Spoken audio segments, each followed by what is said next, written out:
नमस्कार दोस्तों, मैं कैलाश चंद, मैं आपका स्वागत करता हूं अपनी इस वीडियो में। दोस्तों, इससे पहले मैंने आपको एक टॉपिक पढ़ाया था, प्रेजेंट परफेक्ट कंटिन्यूअस टेंस।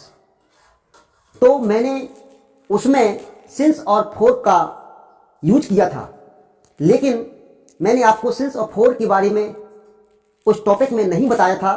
तो आज मैं आपको सिंस और फोर के बारे में बताने जा रहा हूं। दोस्तों, ज़्यादातर बच्चों में सिंस और फोर की बहुत ही ज़्यादा कन्फ्यूजन होती है। बच्चे बोलते हैं निश्चित समय के लिए हम सिंस का यूज करते हैं और अनिश्चित समय के लिए हम फोर का यूज करते हैं, लेकिन बच्चों को ये पता नहीं चलता है कि निश्चित समय क्या होता है, अनिश्चित समय क्या होता है।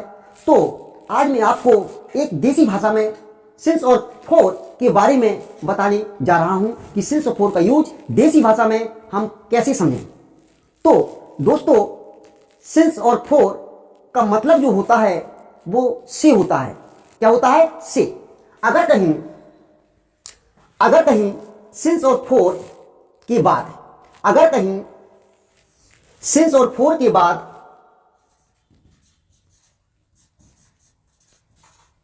अगर कहीं सिंस और फोर के बाद समय आ जाए, क्या आ जाए? समय।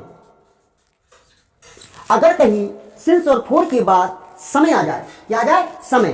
तो उस सिंस और फोर की जो अंग्रेजी होगी वो से होगी। क्या होगी? से। अगर कहीं सिंस और फोर के बाद समय लिखा हुआ हो तो उस सिंस और फोर की अंग्रेजी से होती है। अब बात आती है कि सिंस और फोर का यूज हम कहां पर करें, कैसे करें। तो इसके लिए मैंने आपको हिंदी देसी भाषा में दो शब्दों का यूज किया है। पहला वर्ड मैंने लिखा है कच्चा समय। कौन सा वर्ड लिखा बेटा मैंने? कच्चा समय। दूसरा वर्ड मैंने लिखा है देसी भाषा में पक्का समय। अब बात आती है कि कच्चा समय क्या है, पक्का समय क्या है, कच्चा समय क्या होता है और पक्का समय क्या होता है। तो दोस्तों, कच्चा समय का मतलब होता है कि जो सबसे छोटा समय होता है वो क्या होता है? Second, minute, hour, day, week, सप्ताह, मंथ, महीना, ईयर, वर्ष, डिकेड, दशक, सेंचुरी, शताब्दी। और ये सब क्या कहलाता है? टाइम। तो ये हुआ कच्चा समय। ये क्या हुआ? कच्चा समय। अगर कहीं ये वर्ड आते हैं तो आपको बिना सोचे फोर लगा देना है। आपको सोचने की जरूरत नहीं है, आप तुरंत फोर लगाइए। जैसे मैं 10 मिनट से किताब पढ़ रहा हूं। देखो बेटा, यहां पर मिनट आया, मिनट यहां पर लिखा है, तो आपको सोचना नहीं है, तुरंत आपको फोर लगाना है। I have been reading a book for 10 minutes. मैं 10 घंटे से किताब पढ़ रहा हूं। I have been reading a book for 10 hours. मैं 10 दिन से किताब पढ़ रहा हूं। I have been reading a book for 10 days. मैं 10 सप्ताह से किताब पढ़ रहा हूं। I have been reading a book for 10 weeks. मैं 10 महीने से किताब पढ़ रहा हूं। I have been reading a book for 10 months. मैं 10 साल से किताब पढ़ रहा हूं। I have been reading a book for 10 years. अब यहां पर ये सब क्या है? ये समय है ना, तो मैंने टाइम वर्ड लिख दिया। मैं काफी समय से किताब पढ़ रहा हूं, तो I have been for a long time. मैं पिछले 5 दिन से किताब पढ़ रहा हूं। मैं पिछले 5 दिन से किताब पढ़ रहा हूं, तो I have been reading a book for last 5 days. ये तो हुआ हमारा कच्चा समय। तो दोस्तों, अगर कहीं आपको second, minute, hour, day, week, month, year, decade, century और टाइम आ जाए तो आपको बिना सोचे आपको फोर का यूज करना है। अब बात आती है पक्का समय। बात आती है पक्का समय क्या होता है। अगर कहीं संडे, मंडे, ट्यूसडे, मेरा कहने का मतलब यह है, आप सिंपल भाषा में समझिए। अगर ये वर्ड आते हैं तो फोर लगाना है। इसके अलावा कुछ भी आए, कोई भी टाइम आए, आपको बिना सोचे सिंस लगाना है। क्या लगाना है? सिंस। अगर कहीं second, minute, hour, day, week, month, year, decade, century, time आता है तो फोर, इसके अलावा कुछ भी आए आपको तुरंत सिंस लगाना है। सोचने की जरूरत नहीं है, आपको तुरंत सिंस लगाना है। अब आती है बात पक्का समय की। अब पक्का समय क्या होता है? जैसे दिनों के नाम आ जाएं, Sunday, Monday, Tuesday, Wednesday, Thursday, Friday, Saturday, ये सब क्या है? पक्के समय है। कोई तारीख आ जाए, 20 फरवरी, 20 मार्च, 20 मई, 20 जुलाई। कोई घड़ी का समय आ जाए, घड़ी का समय किसमें? जिसमें बजे शब्द लिखा हो। क्या लिखा हो? जिसमें बजे शब्द लिखा हो। 5 बजे से, सिंस 5 o'clock, 7 बजे से, सिंस 7 o'clock। कोई AM आ जाए या PM आ जाए तो आपको क्या यूज करना है? सिंस का यूज करना है। वर्ष का नाम आ जाए, सिंस 2004, 2006, 2010। कल से आ जाए, सिंस स्टरडे। कोई त्योहार का नाम आ जाए, दीपावली से, सिंस दिवाली। होली से, सिंस होली।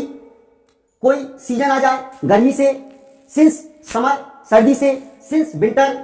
कोई इवेंट्स आ जाए, जैसे जन्म से, शादी से, सिंस बर्थ, सिंस मैरिज। और ये वर्ड ही बहुत इंपॉर्टेंट है, तब से। मैं तब से किताब पढ़ रहा हूं। I have been reading a book since then. I have been reading a book since then. तुम कब से किताब पढ़ रहे हो? यहां पर कब से आया? समय से। तुम कब से किताब पढ़ रहे हो? Since when have you been reading a book. मैं उस दिन से, क्योंकि इसमें क्या आया? दैट। मैं उस दिन से किताब पढ़ रहा हूं। I have been reading a book since that day. आपको बात याद रखनी है, देन, व्हेन, दैट। क्या याद रखनी है बेटा? Then, when, that. अगर शब्द आते हैं तो आपको सिंस का यूज करना है। क्या करना है आपको? सिंस का यूज करना है। कौन सी word? Then, when, that. Then, when, that. बचपन से, सिंस चाइल्डहुड। जवानी से, सिंस यूथ। भोर से, डॉन। डस्क कहलाता है संध्या से, सिंस डस्क। सूर्य अस्त के समय से, सिंस ट्यूलाइट। अब दोस्तों यहां पर एक मैंने वर्ड, एक नोट लिखा है मैंने, ये बहुत ही इंपॉर्टेंट है। बच्चे अक्सर इसमें कंफ्यूज होते हैं और कॉम्पिटिटिव एग्जाम में ऐसे ही कॉमन एरर आती है। तो मैंने यहां पर एक वर्ड लिखा था, मैं पिछले 5 दिन से किताब पढ़ रहा हूं। तो I have been reading a book for last 5 days। लेकिन इसमें मैंने सिंस लगाया। इसमें क्या लगाया? अब जैसे कि मैंने कहा कि मैं पिछले महीने से किताब पढ़ रहा हूं। मैं पिछले महीने से किताब पढ़ रहा हूं। तो I have been reading a book since last month. अब यहां पर मैंने लास्ट का यूज किया। मैंने क्या किया? लास्ट का। और लेकिन यहां पर तो महीना आया, कच्चे समय वाली बात आ गई। लेकिन दोस्तों यहां पर नंबर नहीं आया। क्या नहीं आया? नंबर। अगर नंबर आएगा तो कच्चे समय में आपको फुल लगाना है, और अगर कहीं नंबर ना आए, भले ही वो कच्चा समय दिया हो और लास्ट वर्ड दिया हो, तो आपको वहां पर सिंस का यूज करना है। जैसे मैं पिछले महीने से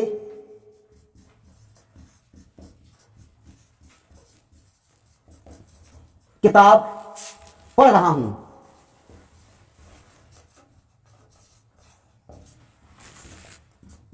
I have been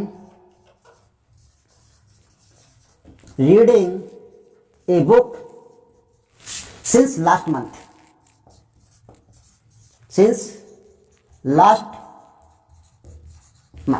अब दोस्तों यहां पर मैंने मंथ के साथ सिंस का यूज किया, और यहां पर मैंने